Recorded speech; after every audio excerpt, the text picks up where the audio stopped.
usaha atau perdagangan yang nyaman, yang bebas dari, ya sekarang ini kan lagi rame nih premanisme apa segala macam. Ya, tentunya harus dibebaskan dari hal-hal semacam itu. Itu hak. Okay. Hak dari pelaku usaha untuk bisa bekerja dengan nyaman. Benar. Ya. Bismillahirrahmanirrahim. Assalamualaikum warahmatullahi wabarakatuh. Waalaikumsalam. Alhamdulillahirrahmanirrahim. Kembali lagi bersama saya Alfian Fahri Sulaiman dalam IGC Hukum dan Politik. Nah, untuk tema kali ini saya akan membahas tentang hukum bisnis yang ada di perusahaan Indonesia. Nah, untuk teman-teman dan viewers, jangan lupa untuk klik tombol like, subscribe, share, serta subscribe channel ini. Dan jangan lupa untuk terus mendukung channel ini agar kita bisa terus memberikan manfaat bagi khalayak luas. Hari ini kita akan membahas yaitu hukum bisnis yang ada di Indonesia bersama narasumber kita, Bapak Haikal. Ya, bagaimana Bapak kabarnya? Baik. Alhamdulillah. Alhamdulillah. Jadi langsung saja kita masuk ke materi pembahasan. Ini ada beberapa pertanyaan. Yang pertama yang paling mendasar nih Pak, yaitu maksud. Mungkin dari beberapa viewers ada yang belum mengerti apa itu hukum. Nah, mungkin Bapak bisa menjelaskan apa itu hukum bisnis atau perusahaan yang ada di Indonesia ini, Pak.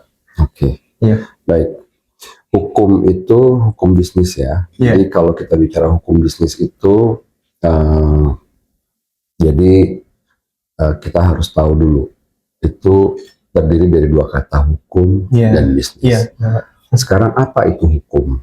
Hukum itu secara singkat saya bisa jelaskan bahwa hukum adalah suatu sistem peraturan atau regulasi atau ketentuan yang mengatur mengenai perilaku manusia. Benar. Ya, agar tujuannya manusia bisa tertib sesuai dengan nilai-nilai yang berlaku. Benar. Ya. Itu hukum secara umum. Nah, bagaimana dengan bisnis-bisnis? Tentunya kan itu kan adalah suatu kegiatan, kegiatan-kegiatan yang lebih dititik beratkan ke persoalan ekonomi. Jadi kalau hukum bisnis ya berarti aturan-aturan yang dibuat sistem peraturan, sistem regulasi yang dibuat untuk mengatur perilaku-perilaku orang-orang yang berkaitan atau yang berkecimpung dalam dunia bisnis atau dunia perekonomian atau dunia perdagangan. Nah, jadi kurang lebih seperti itu definisinya. Nah, sekarang kalau bisnis itu apa? Bisnis itu banyak cabangnya. Mulai dari hukum secara umum misalnya ada hukum dagang secara umum. Ada juga yang spesifik misalnya di bidang katakanlah di bidang perbankan, di bidang pasar modal, di bidang perasuransian, hak atas kekayaan intelektual dan sebagainya. Masih banyak. Baik Bapak, jadi kan di setiap hal itu kan pasti ada sumber. Kemudian yang ingin saya tanyakan adalah sumber hukum bisnis yang ada di Indonesia itu bagaimana Pak, dan bagaimana sih hierarkinya? Kalau kita bicara mengenai hierarki, mengenai sumber hukum, di dalam undang-undang pembentukan peraturan perundang-undangan yaitu di Undang-Undang nomor 12 tahun 2011 yang telah diubah sebagian dengan Undang-Undang nomor, kalau nggak salah nomor 13 tahun 2022. Itu mengatur mengenai hierarki peraturan perundang-undangan. Nah, hierarki peraturan perundang-undangan itu, ini kita bicara mengenai umum dulu ya. Itu peraturan yang lebih tinggi itu terdiri dari yang pertama itu adalah Undang-Undang Dasar Negara tahun 1945. Itu yang paling tinggi berdasarkan Undang-Undang pembentukan peraturan perundang-undangan tadi Lalu yang kedua, di urutan yang kedua itu adalah TAP MPR. Di urutan yang ketiga itu adalah undang-undang. Di bawah undang-undang itu ada peraturan pemerintah pengganti undang-undang (Perpu) yang diterbitkan dalam kondisi yang darurat misalnya. Lalu di bawah Perpu itu ada peraturan pemerintah. Lalu kemudian selanjutnya ada peraturan presiden. Oke. Dan di bawah peraturan presiden, undang-undang menentukan adanya peraturan daerah yang di tingkat provinsi dan kemudian di bawahnya di tingkat kabupaten kota. Nah, itu hierarkinya. Oh iya iya. Kalau adat istiadat itu masuk apa? Adat istiadat itu bukan termasuk hukum. Hukum dalam artian hukum positif. Ada terkait undang-undang terkait hukum adat. Tapi kalau adat istiadat itu bukan suatu hukuman yang memang apa istilahnya itu disahkan atau diratifikasi menjadi hukuman yang berlaku di wilayah itu. Tapi ada di daerah-daerah tertentu, contohnya di Aceh. Ya benar. Itu ada ketentuan khusus yang mengadopsi dari keadaan di daerah, baik bersumber dari hukum adat maupun hukum agama.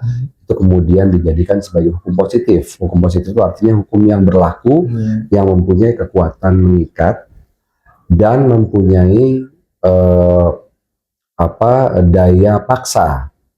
Karena yang di sini yang membedakan antara hukum bukan hukum ya, hukum dan non hukum itu adalah adanya operator dari hukum itu. Operator itu apa? Operator itu adalah sesuatu yang bisa memaksa, apakah itu bentuknya kewajiban untuk melaksanakan atau melarang atau kebolehan. Itu sama dengan hukum Islam ya, menjadi hal yang wajib misalnya, lalu kemudian di bawahnya sunnah, lalu kemudian mubah atau jais, lalu kemudian makruh, dan yang terakhir haram. Nah, Bapak, di yang pertanyaan ketiga ini, bagaimana hukum bisnis di Indonesia ini mengatur tentang kontrak, kemudian dan apa saja unsur-unsur yang harus dipenuhi? Hukum bisnis dalam mengatur kontrak itu pada prinsipnya yang utama itu ada di Kitab Undang-Undang Hukum Perdata. Kita ada beberapa peraturan yang kalau dalam hukum itu namanya dikodifikasi, kumpulkan menjadi beberapa pasal-pasal ya, beberapa aturan-aturan. Prinsipnya itu dari yang pertama itu adalah syarat sahnya perjanjian. Jadi kalau dalam kontrak itu harus memenuhi minimal 4 syarat. Apa itu? Ada sepakat para pihak yang membuat, lalu orangnya itu cakap, lalu ada objek yang diperjanjikan, dan yang keempat, objek yang diperjanjikan itu tidak boleh bertentangan dengan peraturan perundang-undangan yang berlaku, artinya kausa yang halal. Nah, itu prinsip utamanya. Nah, mengenai prinsip secara spesifik itu diatur di masing-masing bidang. Jadi misalnya kalau misalnya perbankan ada aturan-aturan tersendiri yang harus dipenuhi. Kalau di pasar modal juga begitu, ada aturan-aturan yang spesifik yang harus dijalankan. Begitu juga dengan asuransi, begitu juga dengan hak atas kekayaan intelektual, baik hak cipta, paten, merek maupun desain industri misalnya. Jadi semua itu punya regulasi, punya karakteristik masing-masing. Gitu. Jadi memang ada aturan yang berlaku umum, yang secara umum, norma umumnya, ada yang norma secara khusus atau spesifik. Itu tergantung dari masing-masing bidang. Iya, siap-siap. Kemudian yang keempat ini, ya mungkin dari beberapa viewers juga harus mendengarkan nih, poin keempat mungkin penting juga bagi kalian yang pelaku bisnis di Indonesia, yaitu apa saja hak dan kewajiban pelaku bisnis di Indonesia yang harus dipenuhi. Baik. Jadi hak dan kewajiban. Pertama hak dulu, hak dari pelaku usaha atau pelaku bisnis itu tentunya adalah pertama ya kalau dia mau usaha tentunya dia mau mendapatkan keuntungan. Benar. Caranya supaya dia mendapat keuntungan kan dia harus bisa dapat ruang untuk berusaha. Disinilah pemerintah punya kewajiban untuk memberikan ruang kepada pelaku usaha itu untuk bisa berusaha. Benar. Ya kan? Satu itu. Yang kedua, tentunya bagi pelaku-pelaku usaha yang baru, mereka perlu adanya stimulus, perlu adanya rangsangan yang membuat mereka lebih semangat bekerja. Nah, inilah yang salah satunya mungkin dalam bentuk subsidi atau dalam bentuk pemberian apa namanya potongan dari kewajiban-kewajiban yang harus mereka bayarkan, misalnya. Misalnya dari sisi pajak, misalnya ada potongan atau keringanan dari sisi itu, misalnya. Itu beberapa hak yang dimiliki oleh pelaku bisnis. Dan tentunya ada kondisi usaha atau perdagangan yang nyaman, yang bebas dari, ya sekarang ini kan lagi rame nih premanisme, segala macam. Tentunya harus dibebaskan dari hal-hal semacam itu.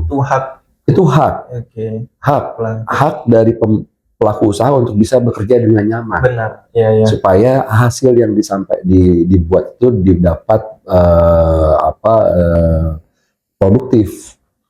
Sehingga hasilnya akhirnya bisa meningkatkan pemasukan, meningkatkan daya saing, dan meningkatkan kemanfaatan baik secara spesifik, secara khusus buat yang bersangkutan, buat si produsen maupun untuk konsumen. Nah, itu haknya. Kalau kewajiban ya tentunya yang paling utama adalah mentaati segala aturan-aturan yang telah ditetapkan oleh pemerintah. Itu menjadi hal yang mutlak yang harus dipenuhi.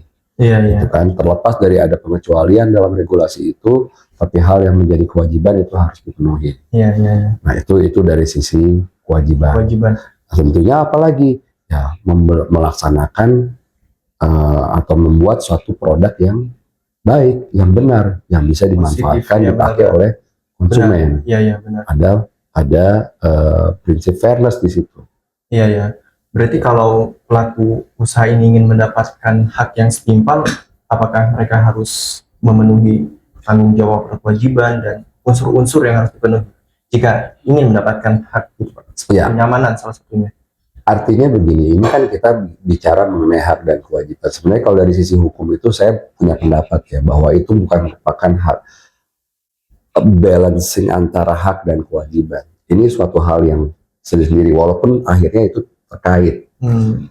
Kita nggak bisa bilang bahwa ya saya punya kewajiban ini karena saya punya hak ini. Ya hak itu ya oke, ada diatur. Kewajiban juga begitu, ada diatur. Tapi balik lagi, apa sih tujuan hukum ini? Apa tujuan regulasi? Apa tujuan peraturan? Peraturan ini kan ditujukan untuk mengatur sesuatu yang tadinya belum diatur atau tidak tertib, atau ya terjadi ketidakteraturan. Dengan adanya aturan ini diharapkan akan menjadi lebih baik. Kehidupan bisnis, misalnya dalam hal ini, dalam konteks bisnis, dalam berbisnis itu lebih fair, lebih bagus. Tapi hukum itu juga harus dibuat secara mudah dimengerti oleh orang yang punya kepentingan di bisnis itu, dan juga mudah dalam penerapannya, sehingga barometer berhasil atau tidaknya suatu regulasi itu tergantung dari bagaimana masyarakat menyerap aturan itu secara mudah, dan bagaimana implementasinya itu bisa diterapkan secara fair, secara optimal. Gitu. Nah, jadi balik lagi ke persoalan itu. Jadi bukan persoalan karena saya punya hak ini, hukum nggak seperti gitu. Ya itu masing-masing punya kewajiban dan punya akibat hukum atau punya konsekuensi. Gitu. Kemudian Pak, bagaimana hukum di Indonesia itu mengatur tentang kepailitan dan likuidasi perusahaan yang ada di Indonesia? Hukum di Indonesia ini pertama mengatur mengenai masalah kepailitan itu sudah ada sebenarnya sebelumnya itu di dalam kitab undang-undang hukum dagang.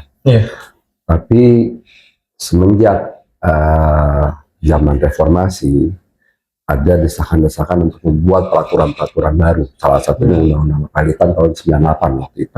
Yang kemudian sekarang sudah diubah di kalau nggak salah tahun 2007 ya. 2007.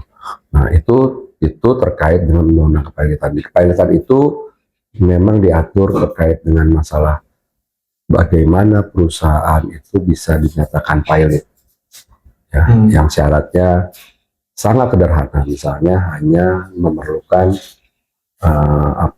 dua kreditur minimal, dan dari dua kreditur itu salah satunya sudah jatuh tempo. Maka pihak yang dimohonkan pilot itu bisa dijatuhkan pilot, bisa ya, bukan berarti pasti dijatuhkan pilot, tapi bisa. Tentunya dengan hakim akan melihat bukti-bukti yang diajukan oleh pemohon. Nah, begitu juga dengan bukan hanya pilot di situ, tapi diatur juga dengan proses PKPU namanya, penundaan kewajiban pembayaran utang. Itu semacam restrukturisasi utang. Jadi di sini nggak serta-merta pilot, tapi diberikan dulu nafas si debitur ini untuk berusaha dan akhirnya mudah-mudahan diharapkan bisa bayar. Benar-benar. Nah, itu kalau pilot. Kalau likuidasi itu di dalam hukum di Indonesia itu pengaturannya masih minim. Di dalam undang-undang PT itu pengaturannya masih sangat sedikit. Dalam prakteknya likuidasi ini lebih kepada tindakan-tindakan yang mungkin bisa disamakan kurang lebih dengan tindakan-tindakan dari kurator kalau dalam kepailitan. Nah, tapi tidak sama karena outputnya beda. Kalau pilot ini bukan untuk membubarkan perusahaan, tapi mempilotkan sampai dia punya kewajiban itu dipenuhi, ya, apakah bisa atau semuanya atau sebagian dipenuhi. Setelah dia memang sudah dinyatakan tidak punya kemampuan lagi, maka bisa saja atau perusahaan yang dinyatakan pilot ini sudah dalam posisi yang tidak pilot lagi. Tapi perusahaan itu tetap masih ada. Beda dengan likuidasi. Kalau likuidasi itu adalah pembubaran perusahaan, pembubaran PT. Jadi kalau misalnya sudah ada likuidator, maka itu ditujukan untuk menghilangkan PT itu, sehingga PT itu menjadi sudah tidak ada lagi. Nah, itu bedanya. Kalau pilot itu masih ada perusahaannya, tapi kalau likuidasi itu nanti perusahaannya sudah tidak ada. Nanti akan diikuti juga dengan pencabutan pajak dari si perusahaan itu, dari badan itu. Kurang lebih seperti itu. Alhamdulillahirrahmanirrahim. Barakallahu fikum Bapak Haikal. Mungkin ada beberapa pesan sepatah kata yang bisa disampaikan bagi pelaku bisnis yang ada di Indonesia agar lebih mengenal hukum gitu Pak. Oke, baik. Prinsipnya begini. Dalam hidup ini tentu kita tidak bisa sembarangan. Ya kan? Pasti itu ada aturannya. Benar. Aturan itu bisa bersumber dari hukum yang tertulis, bisa juga dari sumber hukum yang tidak tertulis seperti hukum adat tadi. Hukum adat atau mungkin bahkan hukum agama. Artinya hukuman itu, sanksi itu nyata ada. Benar. Tapi itu tidak punya kekuatan dari sisi paksaan yang bisa dilakukan oleh negara. Sifatnya adalah sanksi sosial, ya kalau adat, ya, atau sanksi-sanksi yang mungkin kita tidak alami saat ini. Misalnya kan kalau dalam keyakinan beragama, ya itu nanti akan ada masanya pada saat kita diminta untuk mempertanggungjawabkan semua yang kita lakukan. Kan? Nah, jadi prinsipnya untuk kita melakukan atau menjalani hidup ini, khususnya dalam sisi bisnis, tentunya yang harus kita lakukan adalah kita tidak malas untuk membaca. Kita tidak malas untuk bersilaturahmi, mencari tahu hal-hal yang bermanfaat, ya kan? Dari situ diharapkan kita bisa mendapatkan sesuatu yang lebih untuk mengisi kepala kita dengan hal-hal yang bermanfaat. Sehingga apa yang kita lakukan itu tidak salah jalan. Dan mudah-mudahan bukan itu aja. Apa yang kita lakukan itu juga kita bisa sampaikan kepada orang lain, supaya orang lain juga nggak salah jalan. Masya Allah. Masya Allah. Ini pesan yang begitu dalam dari Bapak Haikal. Yang paling penting adalah terus mencari wawasan, ya, dengan mulai membaca, dan internet, Masya Allah sekarang sudah tidak terbatas. Informasi bisa masuk, ya Pak, apapun ada di sini nih teman-teman. Nah, kemudian dan buku memperbanyak literasi, ya agar ya menambah wawasan, ya, dan akan berita terupdate dan lain-lain. Nah, manfaatkan teknologi dengan baik teman-teman. Selalu gunakan hal positif di setiap detik internetnya. Mungkin sekian video tentang IDC editorial hukum dan politik bersama Bapak Haikal Widyasmoko. Terima kasih Bapak. Semoga kita dapat berjumpa di lain waktu. Insyaallah. Kita tutup dengan Assalamualaikum warahmatullahi wabarakatuh. Waalaikumsalam warahmatullahi wabarakatuh.